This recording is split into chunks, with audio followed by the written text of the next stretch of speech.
Bonjour à tous.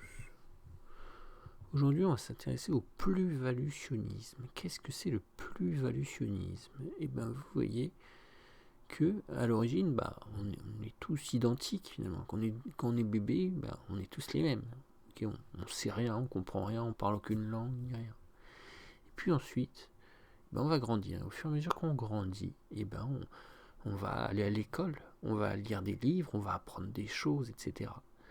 Et en fait, c'est ça le plus-valutionnisme, c'est une doctrine qui dit plus on va investir sur soi-même, plus on va investir sur sa propre éducation, plus on va avoir la chance finalement de pouvoir être éduqué, et plus on va gagner une forme de valeur.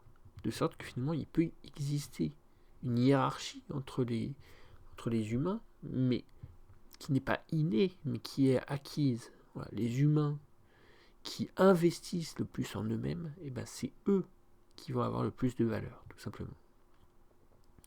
Ok. Donc voilà. Au fur et à mesure qu'on grandit, on va aller à l'école, on va apprendre de nouvelles choses, voilà, on va avoir une formation et jusqu'à devenir un adulte qui aura une plus-value finalement, une plus-value par rapport à quelqu'un qui n'aura rien appris, etc. Ok. Donc c'est ça que j'explique. J'explique que si j'étais une femme, admettons, imaginons que je sois une femme. Si j'étais une femme, j'aimerais pas les hommes.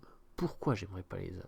Voilà, soyons honnêtes 5 minutes. Si j'étais une femme, j'aimerais pas les hommes. Parce que les hommes sont des universalistes. Voilà. Pour les hommes, tous les humains ont la même valeur. Que ce soit un humain qui a passé toute sa vie à apprendre et à devenir quelqu'un de cultivé, ou bien que ce soit un homme qui a passé toute sa vie à rien faire, à faire l'école buissonnière, et qui se retrouve à la fin à être quelqu'un qui sait peu de choses, quelqu'un de très ignorant. Voilà. Donc, malheureusement, c'est ça un peu l'universalisme. L'universalisme, c'est ça, c'est-à-dire de dire que ceux qui passent leur vie à rien apprendre, ils ont autant de valeur que ceux qui passent leur vie à apprendre des choses. Donc l'universalisme, c'est pas une bonne doctrine. Parce qu'en réalité, ceux qui investissent en eux-mêmes, eux, ils méritent d'avoir plus de valeur. Okay. Donc il n'y a aucun mérite. Finalement, dans l'universalisme, il n'y a pas de place pour le mérite. Tu vois. Ceux qui investissent en eux-mêmes, finalement, c'est de l'argent perdu, tu vois, qui sert à rien, il ne va pas être rentabilisé cet argent. Donc c'est ça le problème de l'universalisme. C'est qu'on ne rentabilise pas ce qu'on investit en soi. Okay. Donc voilà, les universalistes font comme si tous les humains avaient la même valeur. Voilà. Alors qu'en fait, certains ont plus de valeur. Parce qu'ils ont investi en eux-mêmes. Ils ont passé du temps, des années à apprendre des choses, à aller à l'école, à travailler. Ok. Ils cultivent leur intelligence, ce qui fait d'eux de meilleures personnes. Voilà. La bêtise, la stupidité et l'ignorance sont des symptômes précurseurs du fascisme. Voilà. Il y a des gens, des fois, ils comprennent rien. Ils comprennent rien. Ils sont stupides, profondément stupides. Alors toi tu te dis, je vais l'aider, je vais lui expliquer, etc. Et ils n'y arrivent pas, tu vois. Enfin, ils veulent pas. Des fois, c'est un manque de volonté. Hein. Ils veulent pas essayer de comprendre. Et en fait, tu te dis, c'est pas grave, etc. Mais en fait, si, c'est grave, parce qu'en fait, on finit par tomber dans le fascisme. Voilà. Quand on comprend rien, on finit par tomber dans le fascisme. Voilà. Donc, c'est un problème. Ok, donc ça c'est une phrase très importante. La bêtise, c'est un symptôme précurseur du fascisme. Voilà. Ceux qui ne comprennent rien, ceux qui ne savent rien, ce sont les mêmes qui risquent un jour de devenir des racistes et des fascistes. Voilà. Des gens hostiles et farouches et violents et agressifs. Donc c'est exactement les mêmes. Voilà. Ceux qui n'investissent jamais en eux-mêmes, qui n'investissent jamais dans leur éducation, qui ne passent jamais du temps pour apprendre, c'est eux, en fait. Voilà, ils ont une forme de flemme, de fainéantise intellectuelle, et c'est eux qui représentent la plus grosse menace pour l'humanité. Ok. Ceux qui luttent contre la bêtise devraient être admirés par la société, appréciés par elle. Voilà. Il faut les aider, voilà.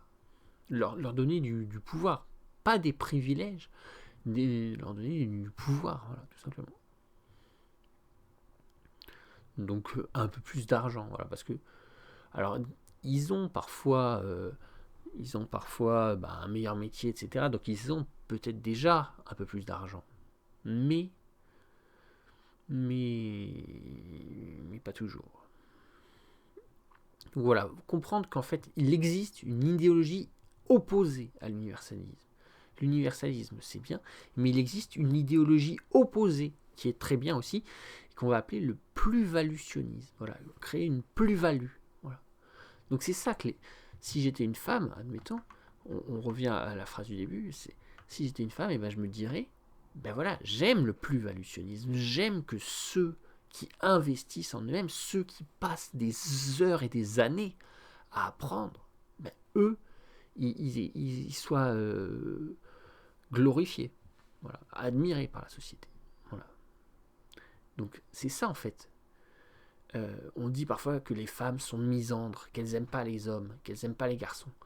Mais quelque part c'est légitime, dans le sens où ben, les hommes, ils ont du mal à expliquer tout ça, tu vois. Les hommes, ils n'arrivent pas à dire, à voir, les hommes n'arrivent pas à voir l'intérêt du plus-valutionnisme, tu vois. L'intérêt de dire, bah oui, mais lui, il a plus investi, il a investi toute sa vie dans son éducation, et c'est pas quelqu'un de fasciste, ce sera jamais quelqu'un de fasciste, ce sera jamais quelqu'un de qui va facilement tomber dans le racisme et parce qu'il a la flemme de comprendre, etc. Donc voilà, si j'étais une femme, eh ben j'aimerais voir du plus-valutionnisme. J'aimerais que les hommes nous parlent de cette idéologie alternative, parce que bah, l'universalisme, c'est un peu, ça fait un peu la règle. Mais il existe une idéologie alternative qui est extrêmement bénéfique. Ok, donc si j'étais une femme, c'est ça que je voudrais, tu vois. Ok. Donc les hommes sont un peu méprisables, car ils ne sont pas aptes à lutter contre l'universalisme. Ok. Ils donnent des milliards aux pauvres sans comprendre qu'ils favorisent ceux qui investissent le moins en eux-mêmes. Par exemple, on donne de l'argent à l'Afrique. Et c'est bien. C'est bien de donner l'argent à l'Afrique, mais à qui est-ce qu'on donne de l'argent? Est-ce qu'on donne de l'argent aux Africains qui travaillent, qui étudient, qui apprennent, qui essayent d'avoir des diplômes, qui obtiennent des masters, qui obtiennent des doctorats? Est-ce que c'est à eux qu'on va donner de l'argent? Ou bien est-ce que c'est à des Africains qui sont jamais à l'école et qui vont avoir plus de richesses finalement que ceux qui ont passé toute leur vie à l'école? Donc tu vois, le problème c'est pas de donner de l'argent à l'Afrique. C'est bien d'être humaniste, mais il faut une intelligence dans son humanisme. Voilà. Si on donne l'argent à n'importe quel Africain qui nous passe sous le nez, il va devenir très riche, voilà, ça fera juste un riche, et puis ça va pas aider finalement les pays africains à prospérer. C'est faux. C'est faux de dire qu'en donnant de l'argent à n'importe quel Africain, l'Afrique va se mettre à prospérer. Ça, c'est totalement faux. Si on donne l'argent à n'importe quel Africain, le pays ne va même pas s'enrichir en vérité. Si on veut que l'Afrique puisse s'enrichir, si on veut que les pays africains puissent s'enrichir, il faut donner de l'argent aux intellectuels africains, à ceux qui ont des diplômes, à ceux qui ont des connaissances, qui pourront organiser leur pays pour améliorer leur pays, pour faire prospérer leur pays. Ok. Donc ça, c'est très important de le comprendre. C'est-à-dire, la générosité, c'est bien. Voilà, l'humanisme, c'est bien. Mais il faut le faire avec intelligence. Voilà. Donner de l'argent à l'Afrique, d'accord, mais le donner aux bonnes personnes, à celles qui ont des diplômes. Ok. Pas juste un mec parce qu'il a fait un coup d'état et que maintenant c'est lui qui est au pouvoir, c'est lui qui a les armes. Non. Il faut donner l'argent à ceux qui ont des diplômes, à ceux qui ont des connaissances, et voilà, c'est eux qui pourront construire leur pays. Okay. L'argent, c'est le pouvoir, et le pouvoir devrait être mis dans les mains des personnes les plus cultivées et les moins susceptibles de sombrer dans le fascisme. Voilà. Est-ce que c'est normal aujourd'hui que quelqu'un avec un petit bac pro un bac pro, il fait cuisinier, et puis il touche 4000 balles par mois. Est-ce que c'est normal? Alors que quelqu'un d'autre qui a fait Master 3, Master 4, licence, Master 3, Master 1, Master 2, pardon. Licence, Master 2 en sciences, et qui finit par faire un métier où il va enseigner la science et tout à des centaines d'élèves, et ben lui, il va gagner 2000. Donc, est-ce que c'est normal que, voilà, que ceux qui sont intelligents, bah, ils gagnent 2 fois moins le salaire de ceux qui ont fait un bac pro plus facile, quoi. Donc ça c'est un peu un problème. Ok. Donc l'argent devrait être, voilà, le plus possible mis dans les mains des personnes les plus cultivées. Voilà. Le but, c'est pas de mettre l'argent dans les mains de ceux qui ont un bac pro. C'est bien d'avoir un bac pro, t'as le droit de vivre heureux en ayant un bac pro. Mais ce qui n'est pas normal, c'est que ceux qui ont un bac plus 5 et qui font des études, qui font des examens, et ben eux, ils touchent 2 fois moins que celui qui a le bac pro. Donc si on veut que la société puisse prospérer, il faut faire cet effort de dire que c'est les personnes les plus cultivées qui auront le droit de toucher plus d'argent. Parce que ce n'est pas vrai. Actuellement, ce n'est pas vrai actuellement. Voilà. Quelqu'un avec un CAP de cuisinier, il peut avoir un bien meilleur salaire que quelqu'un d'autre avec un master en sciences. Ok. En tant qu'homme, j'ai parfois... Alors maintenant, on a vu, finalement, dans la peau d'une femme, les défauts que pouvaient avoir les hommes. Voilà. Si j'étais une... Voilà.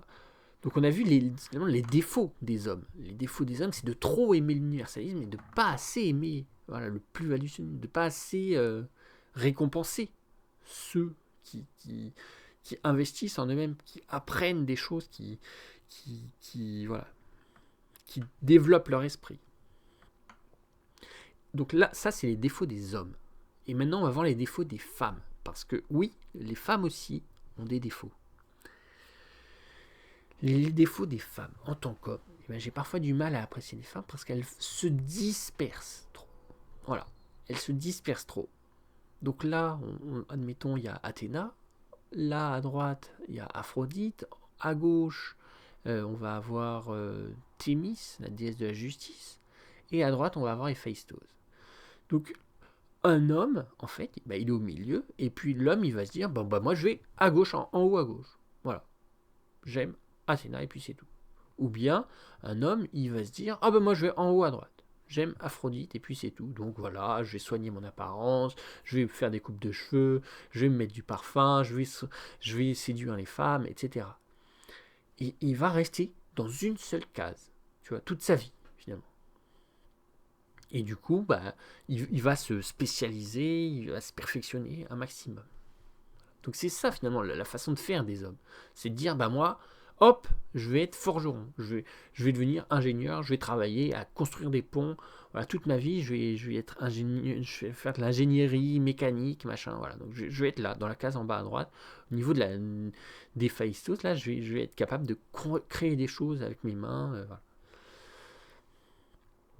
Ou bien un homme, il va dire, moi je vais en bas à gauche, voilà, je vais faire avocat toute ma vie, je vais défendre la justice. Donc c'est ça un homme. On est au début, au milieu, et puis on choisit une case. Un jour, on choisit une case et on reste toute notre vie dans cette case. Donc c'est ça être un homme. Okay. C'est se spécialiser dans un truc et rester loyal à ce truc. Et une femme, c'est totalement différent parce qu'une femme, elle considère que une vie épanouie implique d'avoir un peu de tout. Voilà, ça implique d'avoir un couple heureux. Donc, il va falloir trouver un garçon qui va nous convenir, qui va être beau, intelligent. Donc voilà, une femme, déjà, elle veut un couple heureux. Donc, elle veut aimer un peu Aphrodite. Une femme, elle va vouloir un peu de science. Voilà, elle a une curiosité scientifique, voilà, ça l'intéresse, les étoiles. Elle va vouloir un peu de science. Une femme, elle va vouloir un peu de technologie.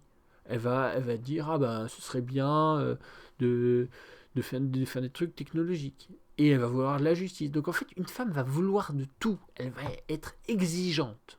Voilà, elle va avoir des exigences de partout.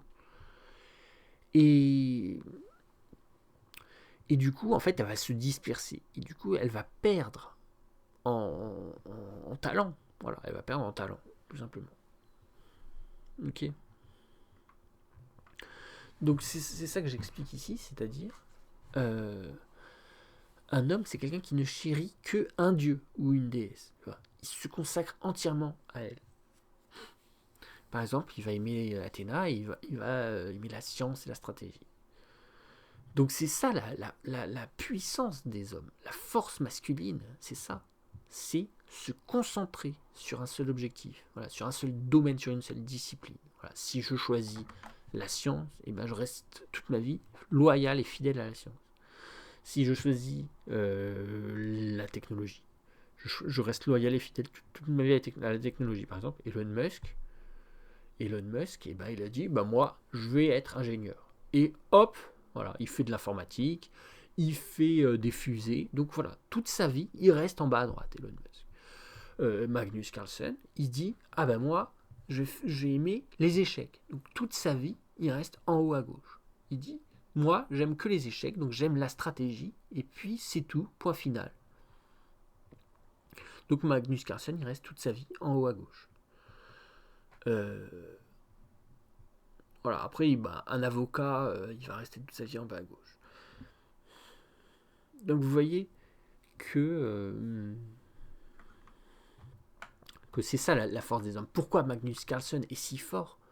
Parce que Magnus Carlsen est en haut à gauche, depuis toujours. En fait, il s'aventure pas de temps en temps à droite, de temps en temps en bas, de temps en temps à gauche. Il reste toute sa vie là. Et il bouge pas. Et c'est ça la force des hommes. C'est de dire, je me mets là et je ne bougerai jamais. Tu vois ? Voilà, il y a une jolie fille qui passe, on s'en fiche. Tu vois ? Donc ça, c'est vraiment la force des hommes. Et parfois, les femmes jalousent ça. Elles se disent, ah ouais, mais c'est trop de la triche, les hommes, ils ont trop de chance, ils sont trop forts, ils ont trop d'intelligence. Non, les hommes n'ont pas trop de chance. Les hommes se construisent leur chance. S'ils ont de la force, c'est parce qu'ils ont créé cette force. Ok. Magnus Carlsen, il n'est pas né avec un talent incommensurable aux échecs. Il se l'est créé. Il a passé des années à se créer cette force. Ah, voilà. Donc Magnus Carlsen, c'est parce qu'il n'a jamais bougé. S'il avait vagabondé à droite à gauche, s'il s'était amusé à aller faire tout et n'importe quoi, il n'aurait pas ce talent qu'il a aujourd'hui. C'est parce qu'il est toute sa vie resté dans cette case qu'aujourd'hui il est si fort aux échecs. Ok. Donc c'est pas juste quand les femmes jalousent les hommes, parce qu'en vérité, les hommes ont du mérite de s'être construit ça. Voilà. Elon Musk, il a du mérite d'être resté toute sa vie là, en bas à droite. Des fois, il aurait bien aimé avoir une petite copine et puis draguer un peu, etc. Mais non, il ne l'a pas fait. Il est resté en bas à droite dans sa petite case. Ok. Et Magnus Carlsen, c'est pareil. Des fois, il aurait bien aimé. Il y a une jolie fille, elle sent trop bon. Je tombe amoureux, je lui fais des avances et tout. Non, il se l'interdit lui-même. Parce qu'il veut progresser en science. Donc en fait, c'est des privations. Hein, c'est des privations que font les hommes. Et qui vont les aider à aller plus loin, finalement. Voilà, être capable de renoncer, de faire des sacrifices, de sacrifier la vie amoureuse. Parfois, c'est des gros sacrifices qu'ils ont faits.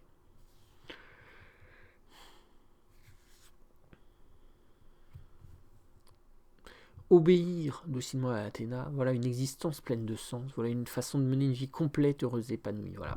Parfois, on dit, ah oui, mais si t'as pas rencontré la femme idéale, finalement, t'as un peu raté ta vie, tu vois. Quand bien même tu aurais un très bon diplôme, quand bien même tu aurais une réussite professionnelle, si ta vie amoureuse ne suit pas, ce serait un drame, en quelque sorte. Mais en fait, non. Parce que parfois, voilà. Moi, j'ai choisi, par exemple, une personne a choisi la science, voilà. En fait, il se désintéresse de l'amour. Voilà. Ça ne l'intéresse même plus le sexe ou quoi que ce soit. Voilà. Ça ne l'intéresse plus. Ok. Ça ne l'intéresse pas d'aller faire des voyages, de rencontrer des gens, de traverser le monde. Ça reste du hobby finalement. Et puis, à force d'avoir des hobbies, des milliers, des dizaines, des centaines, des milliers de hobbies, ben, on en oublie ce qui nous intéresse vraiment. Voilà, donc il faut devenir capable de pratiquer la science ou la discipline qu'on aime. Hein. Ça peut être la technologie, ça peut être la justice, ça peut être l'amour. Il faut devenir capable de pratiquer cette discipline qu'on aime, mais pas par intérêt financier et pas non plus par curiosité intellectuelle. Pratiquer juste parce qu'on aime ce Dieu qu'on a choisi. Voilà, on aime ce Dieu qu'on a choisi. Il y en a qui choisissent Athéna, il y en a qui choisissent Aphrodite, il y en a qui choisissent Héphaïstos. En fait, on se consacre à ce Dieu et on va faire de la science pour ce Dieu, tu vois. En fait, et on va devenir plus fort que les autres. On aura 3 jours d'avance sur tous les autres scientifiques parce que on fait de la science, même pas par curiosité intellectuelle, même pas par intérêt financier. On fait de la science, voilà, par dévotion à un Dieu ou à une déesse. Ok. Et on en revient au début. Donc vous voyez que finalement les hommes ont des défauts. Les hommes ont des défauts, c'est-à-dire qu'ils vont souvent être universalistes. Voilà, ils vont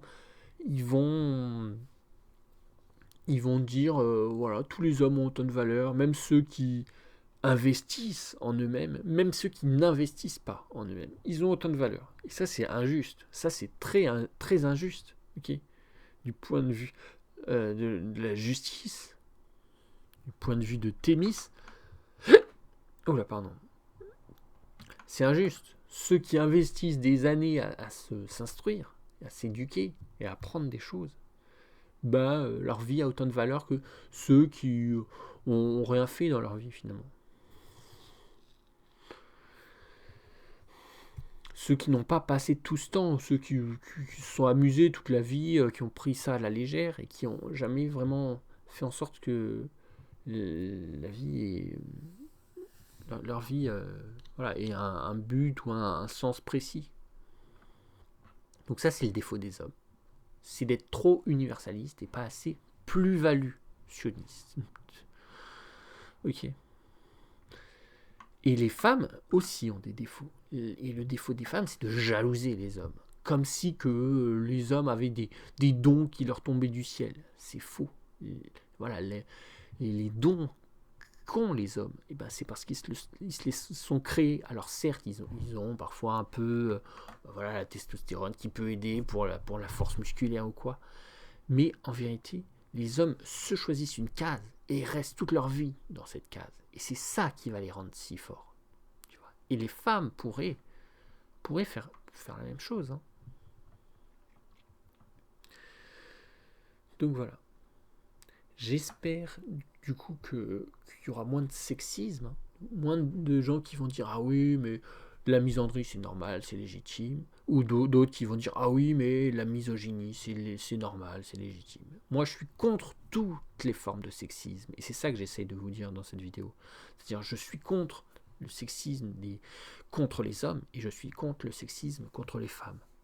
Voilà. Pour moi, les hommes font des erreurs, hein. Les hommes ont des défauts, hein. Et les femmes aussi ont des défauts. Voilà. Et je me dis que peut-être qu'il faudrait essayer de résoudre ces défauts pour qu'enfin il y ait moins de sexisme, tout naturellement. Voilà. J'espère que vous avez apprécié.